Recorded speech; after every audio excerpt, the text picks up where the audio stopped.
Em 10 de julho de 2014, o novo maior toboágua do mundo estava prestes a ser inaugurado no parque aquático Splitterbond, em Kansas City. É insano, na verdade é assim que se chama. Chama-se Verrückt, que em alemão significa insano. E hoje o governador do Kansas, Sam Brownback, o prefeito de KCK, Mark Holland, autoridades do livro Guinness dos Recordes, todos estarão aqui para medir oficialmente esse toboágua e submetê-lo à homologação do recorde mundial.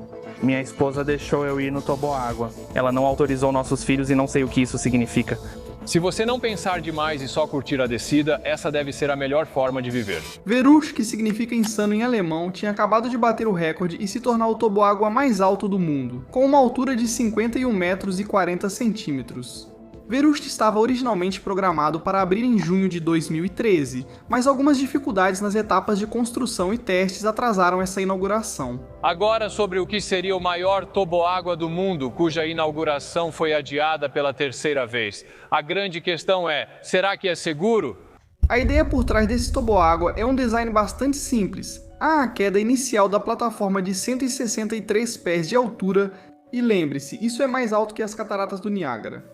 Em seguida, os participantes vão despencar pela queda quase vertical, atingindo velocidades de até 112 km por hora em direção à base, para então voar sobre o arco e descer até atingir o trecho de água parada. A parte mais perigosa desse toboágua não é realmente durante a queda livre, mas sim quando a boia passa pelo arco. Os engenheiros desse toboágua usavam sacos de areia para representar o peso que o corpo humano teria. Às vezes o peso era muito leve e os sacos de areia saíam voando do arco. E em outras vezes, o peso era muito pesado e a boia nem chegava ao topo do arco. Muitos dos atrasos eram devido à tentativa de aperfeiçoar a altura do arco e calcular qual deveria ser o peso ideal dentro da boia para garantir um passeio perfeito e seguro. Finalmente, os engenheiros descobriram a proporção perfeita e Verrückt foi inaugurado em 10 de julho de 2014. Sarah Hollenbeck está ao vivo no Schlitterbahn, onde visitantes experimentam o Verrückt pela primeira vez. Sarah! Isso mesmo, Cindy. Eu pude ouvir os primeiros gritos desse brinquedo e é só dar uma olhada nele. Nós temos assistido as boias subindo e descendo o dia todo hoje, assustando muita gente aqui no parque. A estreia do brinquedo foi muito bem sucedida no primeiro verão de 2014, assim como no verão de 2015. No entanto, nos meses de verão de 2016, tudo isso mudou. Parques de diversões e jogos. O que era para ser uma diversão familiar virou tragédia quando um menino de 10 anos morreu em um toboágua de parque aquático. Desde a inauguração há 2 anos, esse brinquedo apresentava problemas. A inauguração foi adiada 2 vezes por segurança. E antes da morte de Caleb, houve relatos de cintos defeituosos e botes ficando no ar. Os investigadores confirmaram que Caleb Schwab foi decapitado no toboágua Verrückt, no parque Schlitterbahn de KZK. Falei com um homem do centro do Missouri que estava no parque na época. A gente ouviu um barulho alto, quase como um estalo. Então todos nós olhamos e vimos que os suportes que seguram a rede sobre o escorregador, alguns deles estavam todos tortos e fora do lugar, com pontas irregulares. Caleb Schwab, com apenas 10 anos de idade, infelizmente morreu em decorrência de um acidente ocorrido no toboágua mais alto do mundo, o que foi construído para atrair aventureiros do mundo todo e colocar o parque aquático Schlitterbahn no mapa, acabou se tornando mortal. Agora, infelizmente, acidentes em parques aquáticos estão longe de ser raros. Lesões em toboáguas são responsáveis por mais de 4.200 idas ao pronto-socorro todos os anos.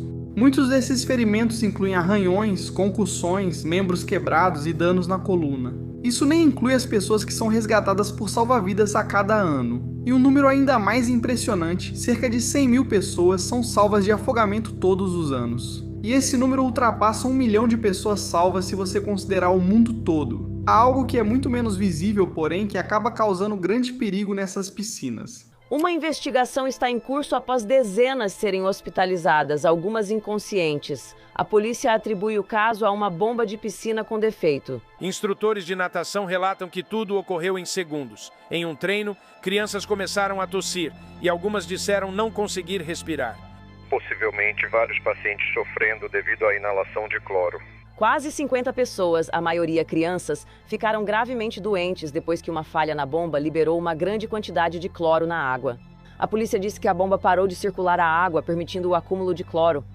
Quando voltou a funcionar, o excesso de cloro se transformou em gás. Mais de 4.600 pessoas foram levadas ao hospital por exposição a desinfetantes de piscina, o que é mais do que o número de pessoas que foram ao hospital por causa das bactérias que os desinfetantes estavam tentando eliminar em primeiro lugar. O cloro é usado em piscinas e parques aquáticos para eliminar bactérias nocivas que podem estar na água, mas muito cloro pode frequentemente levar à intoxicação por cloro. Pessoas que acidentalmente consomem ou inalam esses produtos químicos de cloro provavelmente vão sofrer com irritação nos olhos, coceira na pele, asma e irritação nos pulmões. Além desses produtos químicos, os ralos que ajudam a filtrar as bactérias nocivas também se mostraram extremamente perigosos. Sim, tudo isso aconteceu no parque aquático Funtown no domingo. Segundo informações, o menino ficou preso em um sistema de bombas no parque. Vídeo de vigilância recém-divulgado mostra 2 meninos em uma piscina de rio lento sem supervisão. Placas próximas indicavam a ausência de salva-vidas. Os meninos brincavam sobre um ralo quando um deles levantou a grade e acabou ficando preso. A criança está presa no ralo da piscina. Preste atenção, você vê a cabeça do menino submergir, o outro tenta puxá-lo, mas não consegue. Porque esses ralos de piscina usam sucção para filtrar coisas da água. Esses ralos podem colocar as pessoas em risco de ficarem presas. Se uma pessoa pequena e leve chegar muito perto de um ralo de piscina, a sucção pode prendê-la debaixo d'água, o que pode causar muitos ferimentos graves, incluindo afogamento. O garoto que levantou esse ralo de piscina, felizmente, está vivo e passa bem, apesar de ter ficado debaixo d'água e preso por 8 minutos. Outras crianças presas em ralos de piscina não tiveram a mesma sorte. Era uma noite tranquila de junho em Edina, Minnesota, quando 2 famílias estavam juntas na piscina para jantar. Todas as crianças já tinham saído da piscina e estavam indo tomar banho, exceto uma menina de 10 anos chamada Abigail Taylor. Ela estava na piscina infantil quando sua mãe a chamou para sair, então ela se levantou e imediatamente algo pareceu errado. Abigail parecia muito tonta e acabou perdendo o equilíbrio, batendo a cabeça e quebrando os dentes da frente antes de cair na piscina de adultos. De acordo com o relato da família, eles acharam que talvez fosse algum problema neurológico ou insolação, mas na realidade a situação era muito pior. Não havia sangue, mas Abby perdia e recobrava a consciência e dizia aos pais que seu estômago doía. Só várias horas depois, quando Abby já estava no hospital, é que os médicos descobriram a verdade horrível. O intestino delgado de Abby havia sido arrancado do corpo dela pela sucção do ralo da piscina, e os médicos ficaram chocados por Abby ainda estar viva. Abby passou por várias cirurgias para reparar seu corpo o melhor possível e, então, no dia 16 de dezembro, recebeu a ligação de que estava apta para um transplante que incluiria um novo fígado, intestino delgado e pâncreas. Infelizmente, mesmo após esses transplantes, a condição de Abby não melhorou muito e ela acabou desenvolvendo uma condição cancerosa que normalmente é desencadeada por transplantes de órgãos. Em março de 2008, 9 meses após o acidente original no ralo da piscina, e depois de 16 cirurgias, o corpo de Abby infelizmente não resistiu aos ferimentos. E Abby, nas palavras de seus pais, partiu de forma muito tranquila e pacífica com sua família ao seu lado. Agora, esses ralos de piscina, que têm o propósito legítimo de impedir a entrada de bactérias nocivas, infelizmente podem causar danos bastante graves, alguns até mesmo trágicos.